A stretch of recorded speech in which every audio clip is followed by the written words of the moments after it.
Good morning students. I am Anil Kumar from Residential Paramount Mission School. Today I will teach you Hindi class 4th के लिए है part 1 से हम लोग start करते हैं। चैप्टर का शीर्षक है हम। इसमें शब्दार्थ मैंने कुछ लिखा है, जैसे प्रभात मीन्स होता है सवेरा, ज्योति मीन्स प्रकाश, त्रिन मीन्स तिनका, मानिक मीन्स बहुमूल्य पदार्थ, तरु मीन्स पेड़, नूतन मीन्स नया, मकरंद मतलब परागकण, सुरभि मतलब सुगंध, भ्रमर मीन्स भौरा, और आनन मीन्स मुख। हाँ तो बच्चों, अभी मैंने शब्दार्थ जो किया उसको आप लोग सुंदर राइटिंग में, जैसा मैं लिखा हूँ वैसा ही सुंदर राइटिंग में इसको अपने फेयर कॉपी में लिखेंगे। अब हम लोग कविता को बुक में देखते हैं। बुक खोल लीजिए अपने सामने, और इस कविता का शीर्षक है हम, है ना। इसमें जो है वह लिखा हुआ है। सबसे पहले कविता को हम लोग क्या करेंगे, उसको रीडिंग करेंगे। हम प्रभात की नई किरण बन नई ज्योति बिखराएंगे, कण कण को तृण को मोती मानिक सा चमकाएंगे। हम तरु के नए सुमन बन उपवन नया सजाएंगे, नूतन मधु मकरंद सुरभि के कण सर्वत्र लुटाएंगे। हम भ्रमरों के नौ गुंजन बन नूतन स्वर में गाएंगे, कली कली का फूल का आनंद हृदय खिलाएंगे।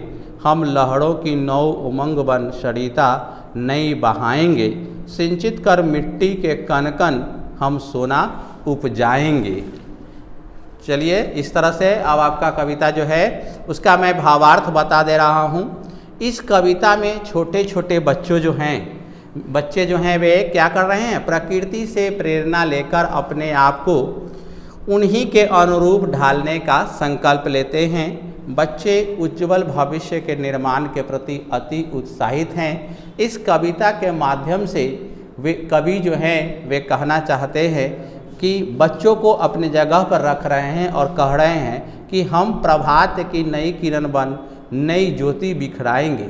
जिस तरह से रात के अंत होने पर सुबह सवेरे होता है, तो हम में एक नया उत्साह, नई ऊर्जा के साथ हम अपने काम में लग जाते हैं। तो उसी तरह कहता है कि हम प्रभात की नई किरण बन, मतलब सुबह की सवेरे की नई किरण बन नई ज्योति बिखराएंगे, नया जो है वह प्रकाश बिखराएंगे। और कण कण को तृण को मोती, मतलब तिनका को मोती यानी मानिक बहुमूल्य पदार्थ की तरह उसको चमकाएंगे।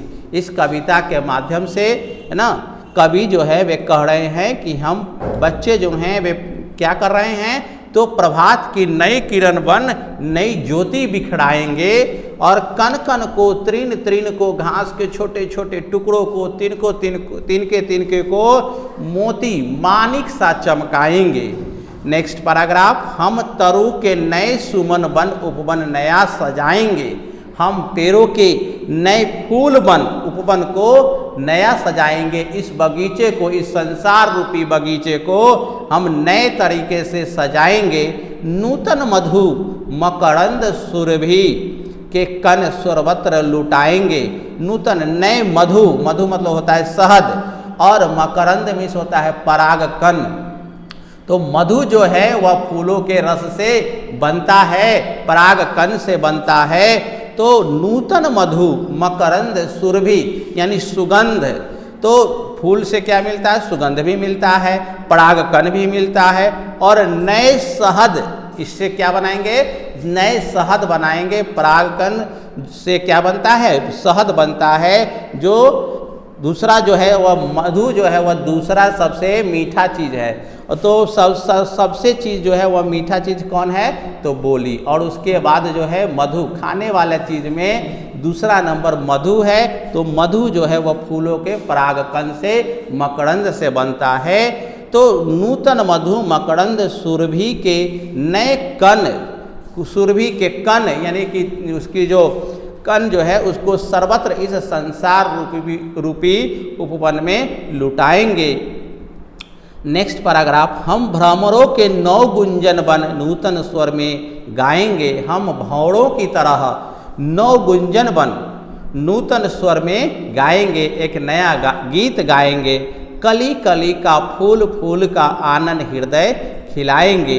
और भौरे जो है वे फूलों की ओर परिक्रमा करते हैं, उस पर बार बार उस पर घूमते हैं और घूमने के बाद कली को क्या बना देते हैं, फूल बना देते हैं, खिलने में उनकी मदद कराते हैं।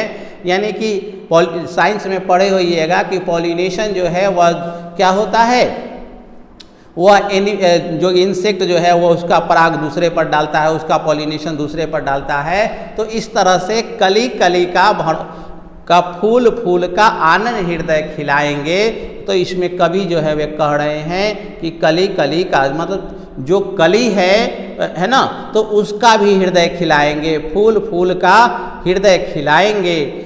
हम लहरों की 9 उमंग बन सरिता नई बहाएंगे। इसमें बच्चे के माध्यम से कवि जो है वे कह रहे हैं कि हम लहरों की 9 उमंग बन, लहर को क्या होता है, एक बार में जब आता है तो बहुत ऊंचाई तक जाता है और फिर बहुत दूर तक उसकी स्पीड भी बहुत होती है। तो उसी तरह से लहरों में बहुत सारी उमंग होती है और इस लहरों की 9 उमंग बन सरिता नई बहाएंगे, नया नदी बहा देंगे। और इससे हम मिट्टी के कण कण को सिंचित कर, मिट्टी के कण कण में हम उसको सिंचाई करके हम नया सोना उपजाएंगे। यानी भारत देश के लिए हम नए से नए फसल, अच्छे से अच्छी फसल की पैदावार करेंगे। और इस तो बच्चों ये आपका कविता का जो है ये भावार्थ हुआ। अब इसको हम लोग क्या करेंगे, शब्दार्थ, और इसको आप लोग वाचन करिएगा, इसको पढ़िएगा, ठीक है। और इसका कुछ अब जो है ऑब्जेक्टिव क्वेश्चन आंसर किया हुआ है जो पेज नंबर 10 में है। यानी कि कविता से बालक प्रभात की नई किरण बनकर क्या करना चाहते हैं। बालक प्रभात की नई किरण बनकर, इसका आंसर है बालक प्रभात की नई किरण बनकर उज्जवल भविष्य का निर्माण करना चाहते हैं, है ना। क्या है, तो बालक प्रभात की नई किरण बनकर क्या करना चाहते हैं, बालक प्रभात की नई किरण बनकर उज्जवल भविष्य का निर्माण करना चाहते हैं। अब है नेक्स्ट दूसरा नंबर क्वेश्चन है कि बालक उपवन को कैसे सजाना चाहते हैं। बालक उपवन को प्रभात की नई किरण बन सजाएंगे। वे तिनका को मोती माणिक की तरह चमकाएंगे। वे पेड़ों के फूल बन उपवन को सजाना चाहते हैं। नंबर तीसरा है भौरों के गूंजने से कैसे स्वर गूंजेंगे। भौरों के गूंजने पर कर्णप्रिय यानी मीठे स्वर गूंजेंगे। 4 नंबर है लहरों की उमंग बनकर बालक क्या करेंगे। लहरों की उमंग बनकर बालक नई सरिता यानी नदी बहाएंगे। 5वां नंबर प्रश्न है भारत भूमि की मिट्टी को सींचकर क्या उगाया जा सकता है। उत्तर है भारत भूमि की मिट्टी को सींचकर सोना यानी भरपूर फसल उपजाया जा सकता है। इसको आप लोग स्क्रीनशॉट भी ले सकते हैं। जैसे ये क्वेश्चन मैंने 5 क्वेश्चन जो है ये लिया है। इसको अभी 5 क्वेश्चन कविता का शब्दार्थ के बाद इसको पढ़ने के बाद 5 क्वेश्चन जो हैं आप अपने फेयर कॉपी में अच्छी तरह से लिख लेंगे। अब हम लोग फिर नेक्स्ट वीडियो में जब मिलेंगे तो आगे के जो पेज हैं, पेज नंबर 11 में जो सरलार्थ लिखा हुआ है भाव स्पष्ट करो और बहुत सारे आपके क्वेश्चन जो हैं इसको करेंगे। ठीक है, थैंक यू।